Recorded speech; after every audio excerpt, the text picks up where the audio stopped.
Hey, DeRacers. So for a couple months ago, we were talking about how the last quarter of 2022 was going to be a big one, and that we kept saying it's really important that you guys just be patient. A lot is going to happen, and here we are. It is now early December, and so much has already happened that we can talk about. So starting with a couple things, what DeRace as an organization has been doing for the past couple weeks or months, the partnerships, the listings.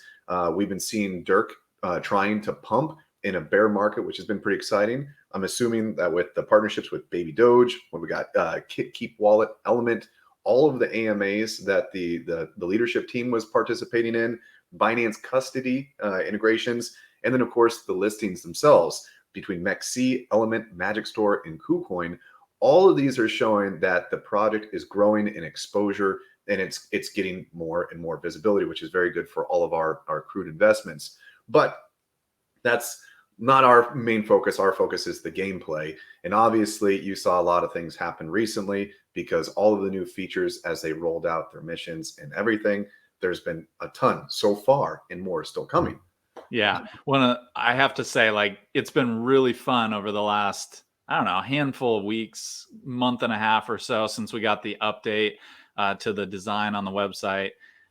Being able to do all these unique things. Like now I can put my horse into equipped races or non-equipped races, right? Like I have to make a decision on whether or not I'm going to deck out my horse and try to have it run with the big dogs right now. Or am I just going to like keep it unequipped and run what we call naked races, right? Like being able to make that decision. That's one of the biggest new features that has been introduced to the space, and I've been having fun. I mean, I've got horses that will probably never see a wearable, and then there's some of my best horses that I'm really having fun, like picking and choosing whether or not I'm going to go after speed or stamina or reaction, or really just what I get in a chest and see what it does for my horse. Yeah.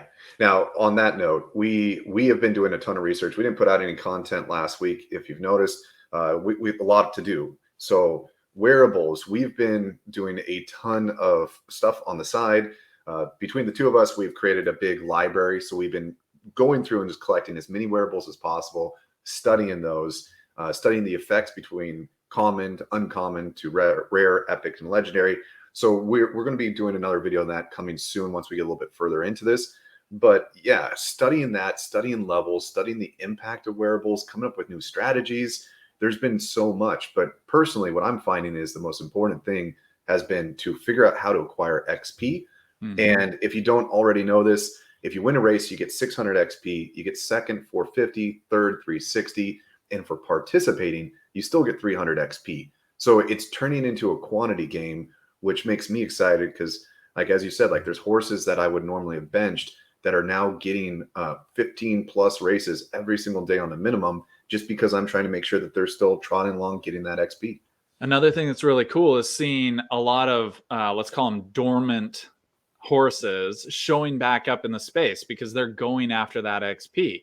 Or they may be going after missions. That's another new feature that's been added. This ability to go after specific races on your daily, weekly, and monthly missions and be able to earn sugar and then convert that sugar into crates and keys where you can get these wearables. That's been a lot of fun because I've reintroduced horses that I basically stopped racing because they weren't doing anything. There was no reason for them to even exist. In fact, I think you and I talked about whether or not we would be burning horses in the future. And though that's kind of come off the table with running for sugar, it's been really fascinating to see some of these horses come back into play. Now, we all know from what we've seen that if you've got a horse that's good and it's going to put on the best wearables and it's leveling up at a decent rate, you're not going to run it against some of these donkeys because you want to earn as much Dirk as possible. So you're going high Dirk equipped races, but then that's opening up these 1 and 2 Dirk unequipped races where the donkeys of the past can show back up and actually have a shot at picking up a win here and there, which of course increases your XP. Yeah, absolutely. I've noticed too that there's a lot of strategies out there on the tracks that I've been picking up on. I mean, like you said, the people that have some of the highest level horses, they are just unfathomably fast. And it's terrifying. Like sometimes I'm now to the point where I have to look at who's in this race, and I will avoid certain horses. Hungry eyes. Like those horses are so freaking fast. But I'm noticing that 1 Dirk and 2 Dirk wearables are safer for that mid-range horse. But if you are not, like right now, I think the top horse is 50 or 52 level. I think if you are below 40 at this point, if you're trailing by 20% of the top level, you got to be cautious about wearables now. In the very beginning, when everybody was less than 20, I think it was all fair and fun for everybody. It was a lot of chaos. But now there is definitely a paradigm shift where the best of the best are pulling away at insane speeds. Yeah. So, and it's very similar to what you had to do before with unequipped races. Like you would keep an eye out for certain horses and possibly avoid them or just know that your odds were going down. I mean, we had a lot of tools in the space being built to check out win rates and weighted win rates to be able to determine whether or not you could actually play in a certain race. And that just might have meant that you needed to avoid those 3 Dirk races initially. And that's still the case. Yep. But now you have essentially 6 options, right? You've got the 1, 2, and 3 Dirk races, but you've got unequipped and equipped in each. So now you have a little more space to play if you've got that horse that's not quite as good. But you're right. Wearing wearables sub 40 level, you better be careful. And you might want to be targeting just those 1 Dirk equipped races. Yeah. So it's something to pay attention to. Yeah, I would agree. The naked races seem to be pretty safe games. I mean, there's still some people out there. I study a lot of different players. Fash has great stable. He still runs Fash Binder. It seems to be naked 100% of the time. But I do the same thing with Burra. Yeah, like my best horse. Like we're very busy. We do a lot of different things. There's a lot of people that are busy. I didn't have a bot, wasn't running my horse constantly, and I started to fall behind. And my best horse is, I don't know, she's a low 30s at this point. Yeah. Like she can't compete in the wearables. Like I keep her in the unequipped races for now. Yeah, I think for me, the C word, she's at 41. So she's able to compete, but I still get nervous on some of those 3s. Skondert, on the other hand, I think he's only at 32. So at that point, maybe if I was just purely going for XP harvesting, I would consider like 1s and 2s wearable. But nah, I was just in a race the other day or yesterday, I think, and the first place horse was maintaining an 11.7 furlong pace. And I'm running like an 11.8, and I'm proud of that. And it's just like, that's insane. I'm being 4th place, and I'm running like traditional record breaking. So 3 Dirks, wearables, nerve-wracking. So like if you guys are watching this and you're going like, man, I'm losing all of the time, it might be that you are picking the races that the best of the best are in, and you might want to consider changing a couple things. But there's still tons of opportunity. Naked races, my donks are still doing pretty decent. The last thing I would say about that is XP harvesting, sugar harvesting, and the split between equipment and non-equipped races has meant that more people are getting into the space and putting their horses in, right? Which means races are filling really fast. Very fast. So you're able to, it seems like, get destroyed when you go into these 3 Dirk races with equipment, but there's really actually ample opportunity to pick and choose which ones you want to go into. It's not like there's only 2 or 3 races available and you have to just go up against the best. You now actually have races coming out every 2 minutes, and there's an equipped and then an unequipped and an equipped and an unequipped, and you can pick and choose as you go. Now, if you're like you trying to get as much XP as possible, you're just going into the first one that's available, and it doesn't matter who's there for the most part, but you have to have a good horse to do that. Oh, for sure. You absolutely do.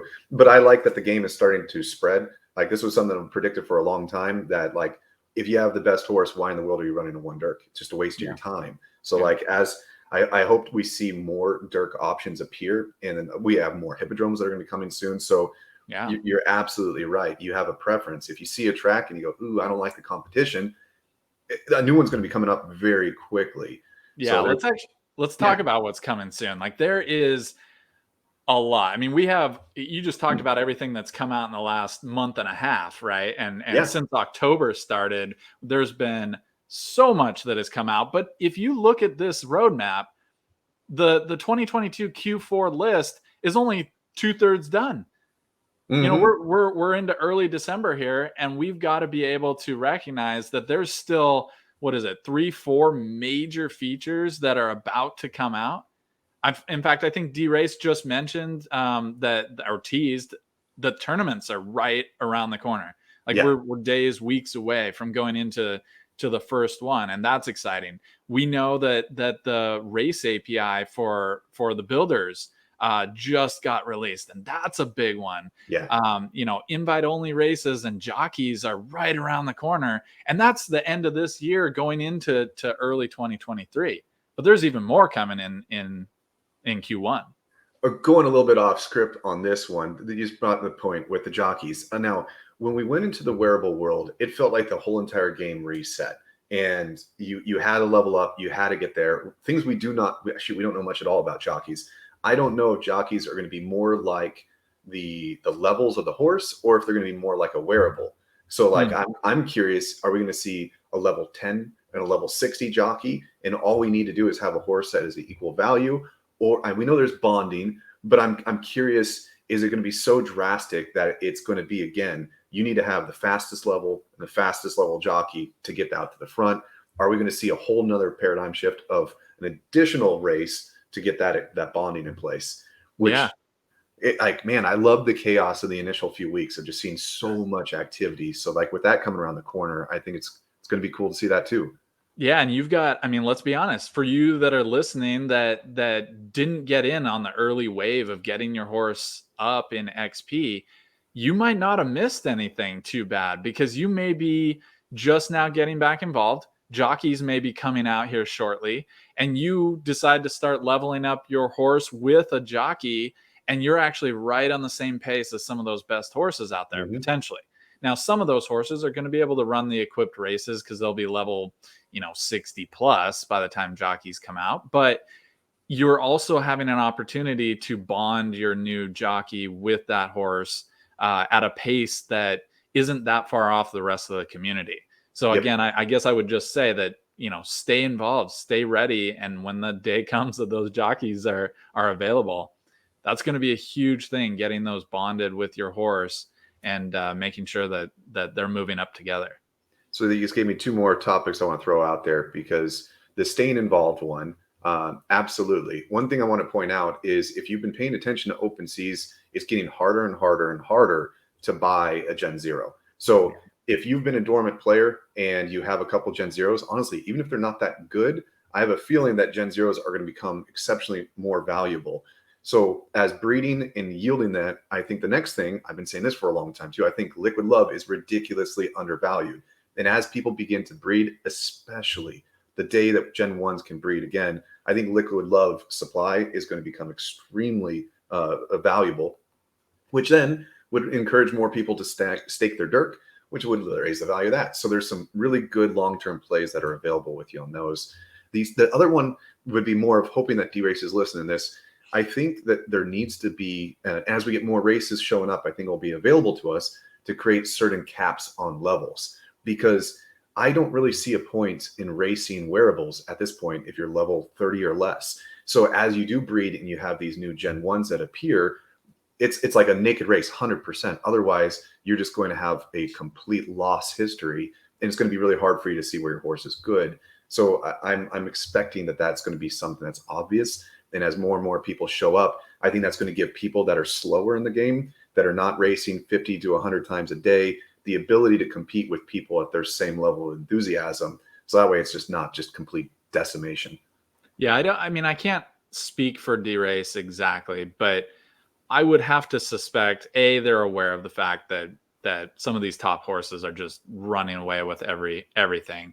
But I also wonder if they're just waiting for a few more horses to get up over level 40, because I think the most obvious split would just be to split it down the middle and say you have 0 to 40 and 41 to 80. That would be the easiest way to introduce it, because what I'm worried about, and we've heard in the community, splitting it up by 10 groups of Yeah. 10 levels or 5 levels, like the complexity of then being able to see whether or not your horse is actually at the right level and can go into that race. I think it would just be super annoying. I've got 20 horses, Good point. right, that I'm pulling up that I'm trying to assess whether or not they should go into this race, whether it hits their daily, weekly, monthly mission. And then now I've got to go, oh, shoot, but I'm a level 17 and this is a, what, 10 to 15 race? Like, well, that's dumb. So they'd That's a good have to point. then add filtering, and there's all these other features, right? But if you just split it down the middle and said it's 40 plus, I think what they're introducing with some of the display now,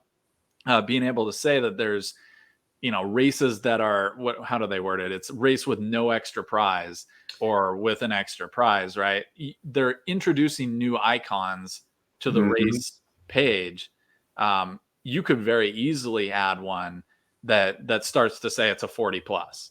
You know, but I think you made me change my opinion, because if we are doing that, and if we're going to have more and more races going there, I think one of the solutions might just simply be just add more ranges of Dirk value, because the free Mm. market might figure this one out. Again, if you're the top horse, why in the world are you racing a one Dirk if there's 5, 6, 7, 8 Dirk value races too? I'm assuming that the highest people are going to stay in the highest area. You're right. Sure. That actually does create nice separation, because if we even, I mean, you could go to a model that was 135 and you'd probably see that the fives are what Mhm. the top horses are running. Or maybe it's 1, 2, 3, 4, 5. Who knows? Yeah. But the point being that you're right. Creating additional Dirk levels or expenditure is going to separate out some of those better horses, because they'll want to be turning the best buck. Yeah, exactly. And you could have a 70% win rate and you're winning 6 Dirk a pop. Yeah, yeah, like you might have better chances. The high rollers are a lot of fun too, which is a new feature that came out. But Yeah. there's so many things. And this is only what DeRace has been coming out with. Things we are not even touching on, which we should touch briefly, is our Sprints Cup. We're on week 5 right now. So there's the 8 weeks of racing. I'm sorry, 7 weeks of racing, and then it goes into the playoff mode. So that's coming to a conclusion in the next couple of weeks. Mhm. Dirk Army just opened up their Gen 1 on race tournament that just started. Yep. And then, of course, we got the DeRace one that's coming around the corner too. Yeah, I think I wanted to mention that, you know, if you've been involved in the space or you've been away from it and you're coming back in and seeing all the major changes that have happened over the last couple months, one of the big ones, again, I mentioned it a minute ago, is tournaments. And DeRace is launching what are they calling it? The December Cup. Yep.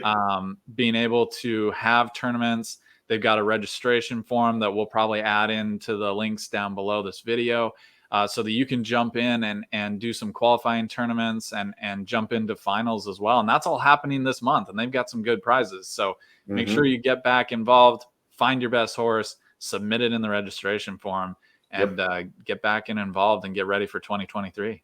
Yeah, 2023 is going to be amazing. And like Dirk Army was posting that they have gotten new sponsors. I'm turning this off so it's not too much glowing.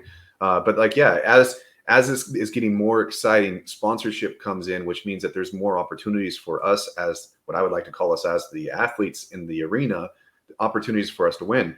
The Sprints Mhm. Cup, what we do, we collected 4,000 Dirk, and we're going to be putting out something around 9,000 Dirk in winnings now. So we're hoping to be able to acquire more and more focal point. The sprints teams that are winning right now have some of the highest level horses. We're seeing just awe-inspiring race paces. And so I get excited that these tournaments are going to bring in world record breaking horses that are going to make betting on these horses and make watching these tournaments far more exciting, which should lead to more sponsorship, more prizes. So this is a very good time. If you have horses and assets in the game, you should be cranking on those things to get maximum value out of your XP. And you just reminded me that the Dirk Army, some of their stuff they're doing like a golden horseshoe type thing. They're announcing that winners of some of these early race types or tournaments are going to have their horse's name take on the name of the cup in the future. Like, if you're listening to this, you're early. Like, you Yeah. you are early in this space, and you get to help drive what is happening with tournaments and who's involved and name recognition and things like that. Like, there's a lot of opportunity to win some prizes and have some fun. Yep. And I think the DeRace one that they're hosting too, I don't think that there's even any entry fee. So everybody should be doing this. It doesn't mean that you're going to get picked. I think they're going to randomly select the people that will compete, Yep. but absolutely register yourself for that. Get on that so that way you have a chance to compete and win some more. We're going to be putting out probably another video later today There's even more exciting things. And as we come around the corner of the year, man, January is going to be fun. Yes, it is. All right, guys, stay tuned. Stick around. We'll be posting a little bit too soon. Not even going to change our shirts.